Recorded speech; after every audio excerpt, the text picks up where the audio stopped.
La communauté catholique a célébré aujourd'hui le mercredi des cendres qui marque le début du carême. Le ministre de la Femme, de la Famille et de l'Enfant, Nassene Batouré, a échangé avec les femmes du secteur du vivrier dans le cadre de la lutte contre la cherté de la vie. Bonsoir, merci de suivre le 19h. Le mercredi des cendres est un jour de pénitence qui marque le début du carême dans l'église catholique.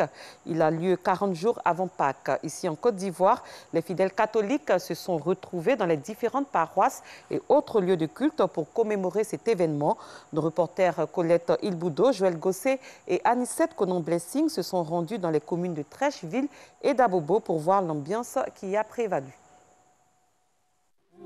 De la cendre issue des rameaux de l'année précédente posée sous forme de croix sur le front des fidèles. Nous sommes à la messe du mercredi des cendres à Notre-Dame du Perpétuel Secours à Trècheville.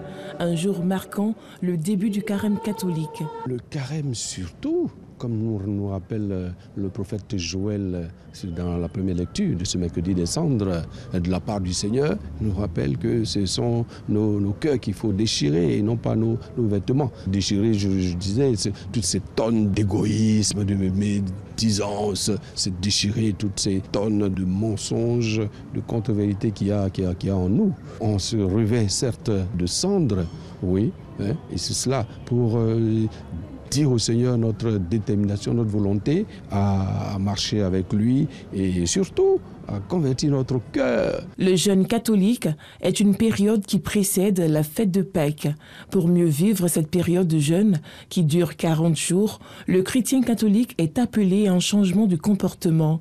C'est donc un rendez-vous spirituel des fidèles avec Dieu. Le temps de carême, c'est un temps de purification, c'est un temps de conversion. C'est un temps de pardon. Autour de toute l'année écoulée, nous avons péché. C'est une expérience parce que le Christ, il s'est vraiment donné à la croix pour nous. Vraiment, son parcours, ça n'a pas été facile.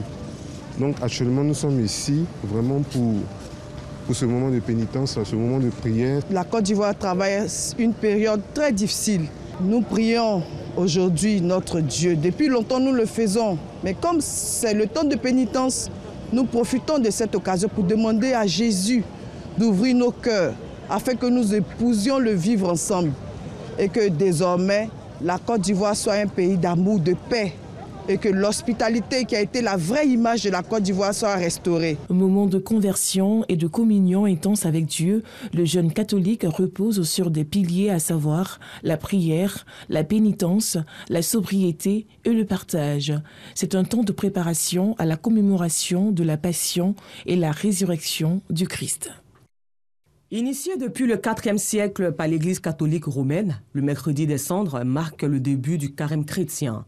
Chaque fidèle est marqué de cendres sur le front, signe de la fragilité de l'homme, naissance de l'espérance en la miséricorde de Dieu. Tout ce qui reste à toute fin de l'homme, ce n'est rien d'autre que la poussière de la cendre.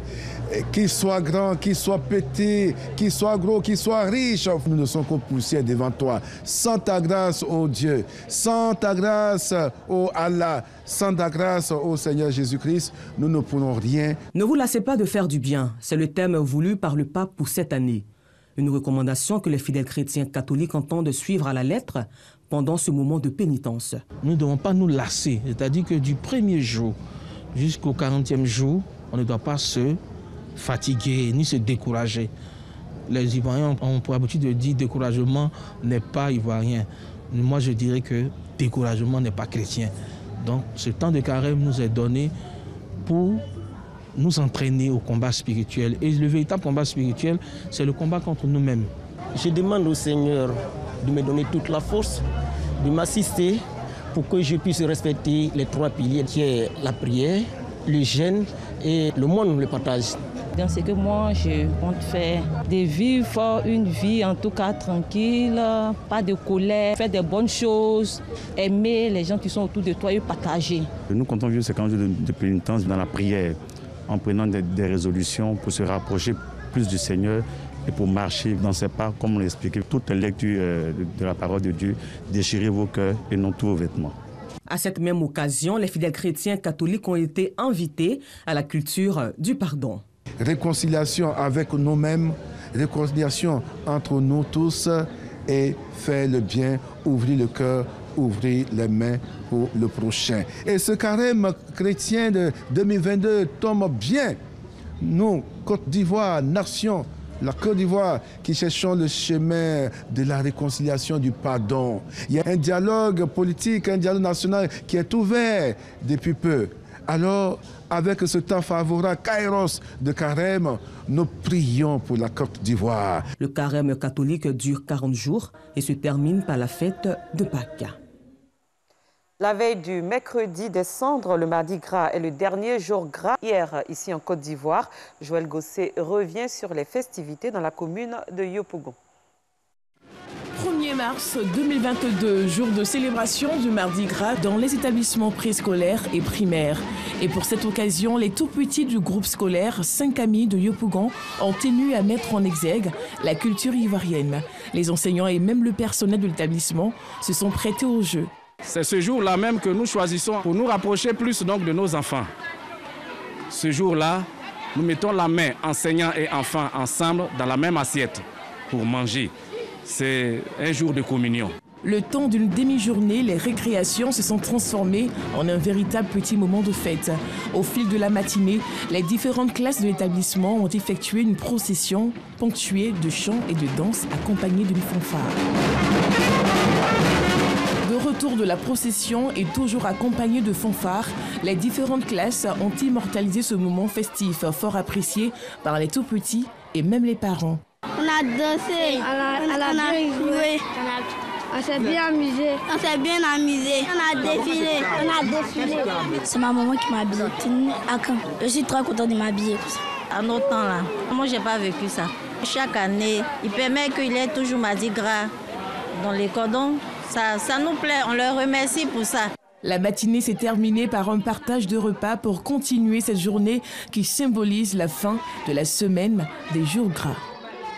Les 5 écoles maternelles du plateau aux couleurs du mardi gras fêtent de la religion catholique en prélude au mois de carême. On ne va plus se focaliser, bien se cantonner dans nos écoles.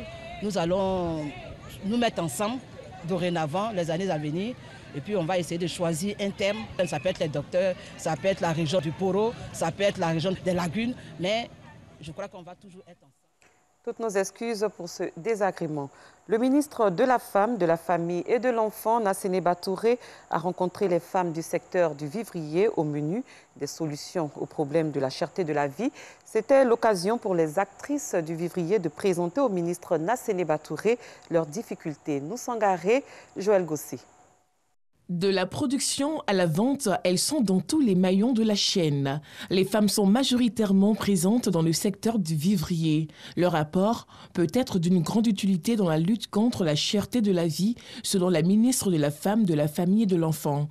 Nasséné Touré a initié une rencontre avec ces femmes, actrices du secteur du vivrier. Le plus important, c'était que nous puissions être assis là, face à face, que vous-même, mes chères sœurs, mes chères mamans, qui vivaient au quotidien les difficultés, depuis les champs, au transport du vivrier, à l'écoulement sur les marchés, à la conservation, vous puissiez nous parler sans langue de bois, nous dire comment est-ce que nous, votre ministère, votre maison, qu'est-ce que nous pouvons faire exactement pour vous aider. Ces femmes, issues de diverses organisations agricoles et commerciales, ont à tour de rôle expliqué les difficultés qu'elles rencontrent dans l'exercice de leur activité. La saison des sécheresses qui commence de décembre à mai, le coût de production devient très élevé parce que la technique de production devient compliquée, il faut irriguer, il faut moderniser la production. Alors qu'en faisant cela, le coût de production augmente. Par contre, en période de pluie, on ne fait pas de gros efforts. Tu produis n'importe comment, tu as une bonne récolte. C'est ce qui explique qu'en période de sécheresse, les produits coûtent très cher parce que le coût de production est très élevé. Et ça fait que nous avons vraiment d'énormes difficultés. Cette situation coïncide avec la période de l'anacade et puis du cacao. Et quand ces périodes-là arrivent, c'est difficile pour le commerçant ou la commerçante du vivrier d'avoir des camions à bon prix. et les prix deviennent naturellement élevés. Si habituellement on paye un camion à 400 000 francs, avec la période de l'anacarde, ça peut passer à 800 000, 700 000, ça dépend du lieu. Ils préfèrent prendre les produits de rente qui payent mieux. La Sénéba Touré, ministre de la Femme, de la Famille et de l'Enfant, a rassuré les femmes quant à la volonté du gouvernement de trouver une solution à leurs difficultés, chose qui pourrait contribuer à atténuer la hausse du prix des produits vivriers. À l'issue de cette rencontre, les deux parties se sont engagées à travailler en synergie pour assurer la collecte des produits et faciliter leur acheminement sur le marché. Direction le district des Montagnes, le ministre-gouverneur Albert Flendé s'est officiellement installé dans son cabinet au quartier Kansea dans la commune de Mans. Il a la charge d'impulser le développement dans l'ouest montagneux conformément à ses prérogatives. Le reportage de Gervais Kwasi du bureau régional de RTI Mans.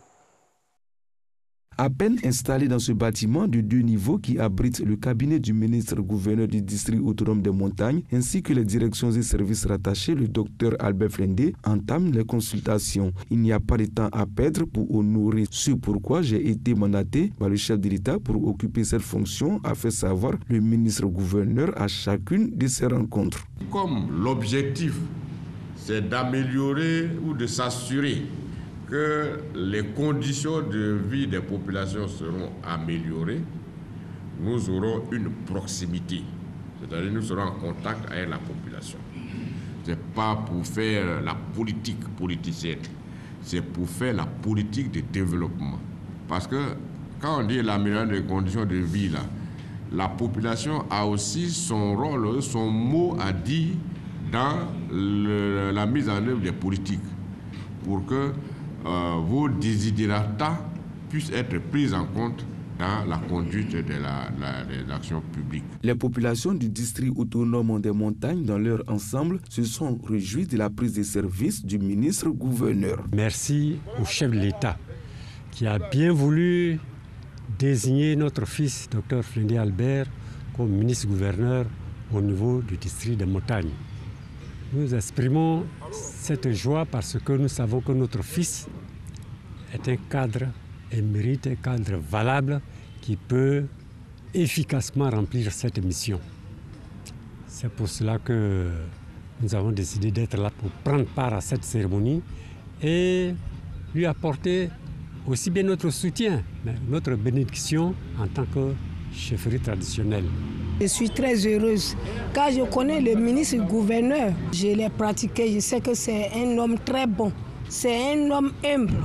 Et ce qu'il veut faire pour nous, il va le faire. Je suis sûre. Je voudrais qu'il s'occupe des femmes, qu'il nous prenne en compte. Avant de prendre possession de ces locaux, les parents du ministre-gouverneur Albert Flendé, issu du canton Bleur, ont rendu un hommage au président de la République dans le village Ikile pour, disent-ils, ses actions de développement dans la région du Tonkpi et pour la confiance placée en leur fils. À l'étranger, au Burkina Faso, le lieutenant-colonel Paul-Henri Sandaogo Damiba a été investi président ce mercredi matin. Le leader du mouvement patriotique pour la sauvegarde et la restauration, qui a pris le pouvoir par coup d'État le 24 février dernier, avait déjà été déclaré président en février par le Conseil constitutionnel.